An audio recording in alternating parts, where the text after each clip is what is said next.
Kasatreskrim Polres Nias Ibtu Martua Manik, SH, MH, bedah rumah warga yang tak layak huni di Desa Sifaworo Asi Uluhou, Kecamatan Bawolato, Kabupaten Nias, Provinsi Sumatera Utara. Ridwan Firdausta Ginting Kanit Reskrim Polsek Bawolato menyerahkan bahan bedah rumah kepada Buluwati Bawamenewi. Ridwan Ginting menyampaikan bahwa program ini salah satu kegiatan aksi sosial Polres Nias guna membantu warga miskin untuk menempati rumah yang layak huni. Kami dari Polsek Bawolato, Polres Nias, saya Kanit Reskrim Polsek Bawolato menyampaikan bantuan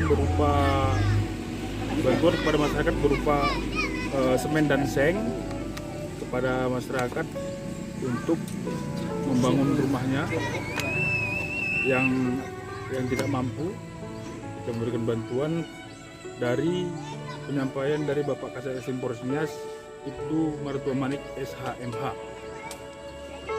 Semoga bantuan ini bisa bermanfaat bagi masyarakat. Buluwati tampak terharu hingga tak dapat menahan tangis ketika saat menerima bantuan bedah rumah dari Polres Nias. Gubuk yang ditempati Buluwati yang kondisinya sangat tak layak huni.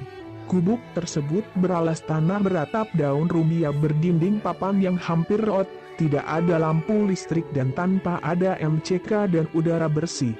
Kepala Desa Sifaworo Asi Uluhou mengucapkan terima kasih atas bantuan bedah rumah Buluwati dari Polres Nias.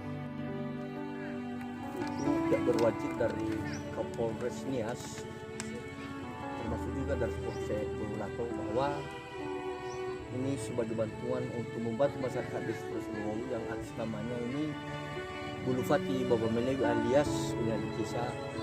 Tentu pemerintah di Surat Uluhou adalah sangat berterima kasih kepada Polres Nias